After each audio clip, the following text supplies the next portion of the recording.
Empire.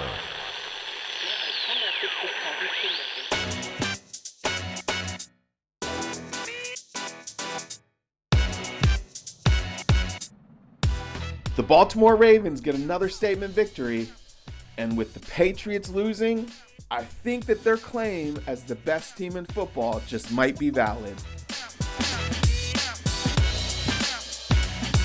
What's up, everybody? This is the Football Jones Podcast. I am Mike Jones. Thanks for coming back for another episode. Yes, the Ravens. Big win over the 49ers, 20-17, last second field goal, all-around performance. Lamar Jackson had some of his usual pizzazz. He had some struggles with accuracy because of the wet balls. He was frustrated with himself, but their defense came through with some big plays. And John Harbaugh with some gutsy play calls at the end.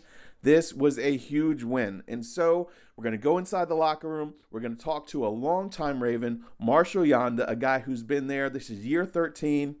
He's seen the ups. He's seen the downs. And he is going to talk to us about a couple things. Why he feels this team is special, what their mindset was in that game, what their mindset is for the rest of the season, and his key to longevity in the league, because this stuff was really fascinating. I didn't even know we were going to get into this, but just the way that he trains in the offseason, the way that he preserves his body, all that, the process is so fascinating to me. So I really think you're going to enjoy this here. We're going to get into it right now. Marshal Yanda, 7-time Pro Bowler, 2-time All-Pro, and a Super Bowl champion, talking about this Ravens team and why he thinks they're special.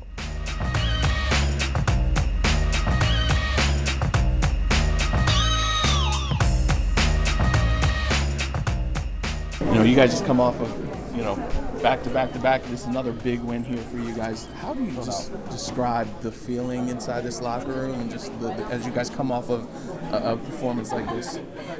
Every game is different, and you just take them one day at a time or one game at a time. But gosh, they're special. They're every win is it's tough to win in this league, and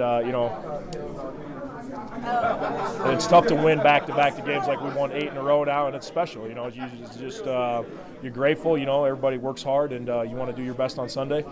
And we've been playing together and doing well and playing winning football on Sunday, and it's it's paying off on Sunday. And it's been, like I said, I'm having a blast being a part of it. There were aspects of this game where maybe the offense, you guys had to punt, then the defense got to stop for you, or whatever. That complementary type of football, just what goes into building that? Well, obviously, in all three phases, you gotta have each other's back, and you gotta be able to make stops when you need defense, and we gotta stay on the field when we need to. But that's a really good football team. So obviously, we're not going to blow them out, the way they're playing, and it's going to be a championship level fight pretty much. So you got to have all three phases playing winning football. And most of those games like that, it comes down to like one possession. Right. Usually at the end of the game, whoever had the possession at the end usually has a chance to win. It worked out just like that. We had the ball last, we got our kicker in range, gave us a chance to win the game, and those games come down to that. One possession, and that's part of it. There was obviously a lot of confidence in you guys and Lamar when Coach calls it was fourth down, fourth and one.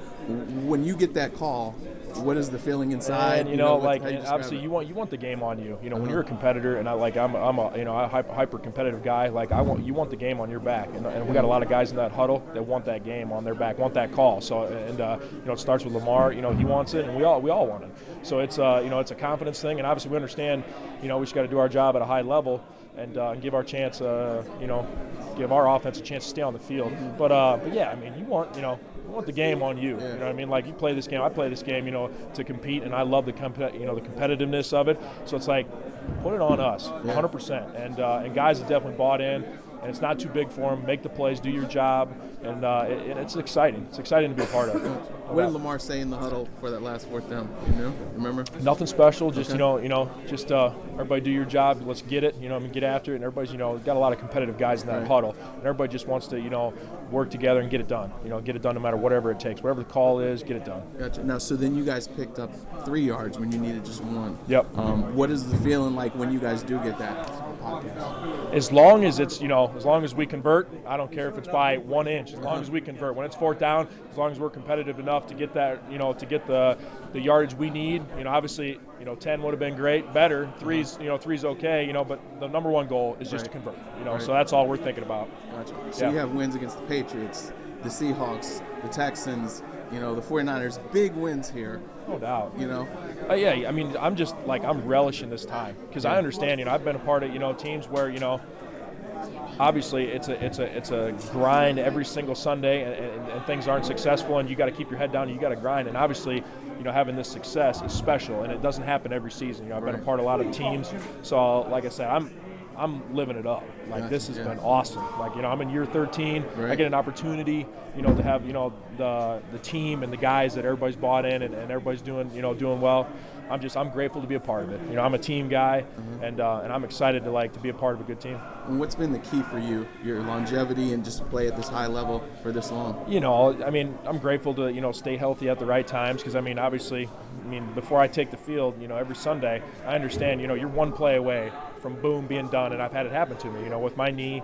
I've had shoulder injuries too, so you take it one day at a time. You do the right thing every single day. You sacrifice everything for football. And I've definitely done that the last.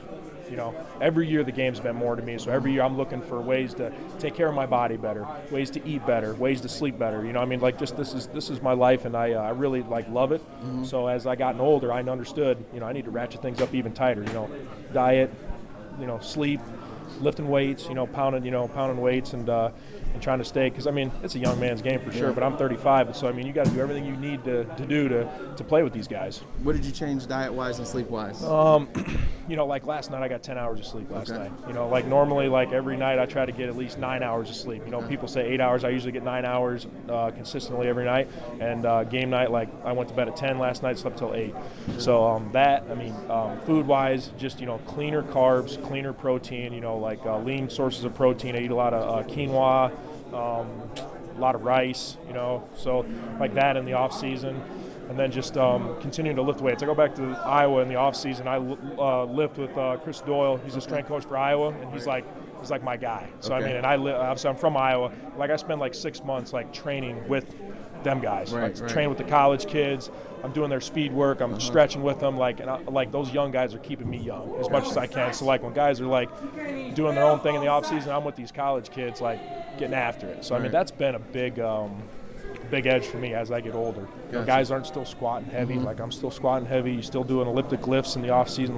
That's been it's been very important, because if you don't have legs, especially as a lineman, and you're not lifting your legs, you're done. You're not going to be leg drive, strength in your legs, all that stuff. Now, what counts as squatting heavy? So I PR'd last year in December, and I did 605 pounds for 3 reps in December. Wow. At the end of the season when your legs should be shot. Week 12. Wow. Week 12 or something like that. It was December 8th. I had him videotape me because that was the most I was ever squatting. I was feeling good, and it was Monday morning after a game. And I still Monday mornings are my squat day. Tomorrow morning, I'm gonna squat tomorrow morning, and I still do. But 605 for 3 reps, and that was big time for me. Because when I left Iowa, I was I want to say a 500-pound squatter, but obviously I've continued to lift hard and attack it, and as I've gotten older, I've slowly chipped up. Wow. Been like that. So it's been awesome. No matter what happened that whole week, I was fired up. I sent it to Coach Doyle and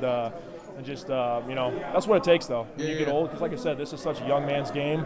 If you're not doing more as an older player, you're going to decline really fast. And what are the knee surgeries that you've had? I had ACL, MCL, PCL in my right knee, real bad. And what year my second year in 08. Gotcha. Came back from that, and then I've had 3 shoulder surgeries, all 3 rotator cuffs.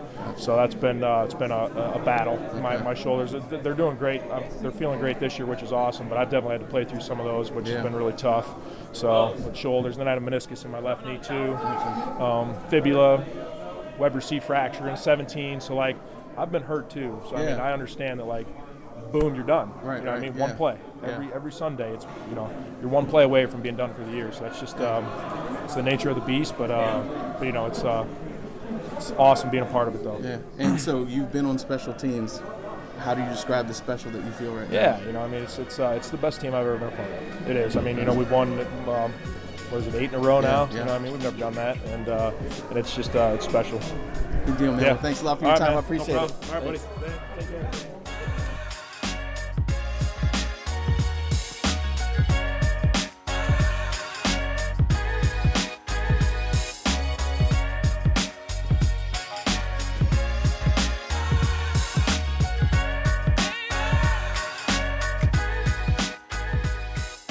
And that was it with Marshal Yanda. Again, I found that really fascinating. Really, maybe when I go to the gym and do some squats and really hit it hard. It was so just, you could see the energy and the excitement on his face when we started talking about his off-season programs. I wish I had a camera because he was, into it. But once we started talking about that, I think you heard it. He really got was a point of pride, the way that he prepares and just works so hard, and his key to longevity. And, we're going to see. I think that the Ravens really do have a chance to win this whole thing. We saw the Patriots lose last night to the Houston Texans. Brady looks out of sync. His offense looks out of sync. Lamar Jackson has gone toe-to-toe with their defense and has given them troubles. Now, obviously, Bill Belichick a second time around could, cook up something. But again, they've got a growing list of quality teams that they have beaten. They've got the Patriots. They've beaten the Texans. They've beaten the 49ers now. They've beaten the Rams. They have really gone out and taking care of business. Now, eventually, somewhere down this stretch, you think that, okay, there's 4 games left. They could lay an egg. But when you look at them, the way they're built, they can win ugly, we've seen. They can win in blowout fashion. They're really well-rounded. I'm not going to say Super Bowl champs, but they have the ingredients. They have the mental makeup. And I would not be surprised at all to see them in the conference championship. They lost to the Chiefs early in the year, but they're better than what they were, and the Chiefs don't quite seem like they are what they were. We'll see. Like I said, going to be really interesting. We got 4 weeks left in the season. It's going to be a fascinating dogfight coming down the stretch, particularly in the NFC, where, I think we can just cancel the NFC East. You got the Packers, who got back on track with the win. The 49ers, 10-2, still a quality team. The Seahawks, and the Rams aren't dead yet, but it's going to be challenging for them. And, of course, the Saints, another team that, they could beat anybody out there. Anyway, it's going to be fascinating. Thanks for coming back. Hope you enjoyed this episode. Coming to you again Thursday morning. Read me at usatoday.com. Follow me on Twitter and Instagram at @ByMikeJones. Hit me an email at mjones@usatoday.com. Download, subscribe, give me a review. Tell your buddies about the podcast and bring some friends along with this. Thanks. Hope you have a great day.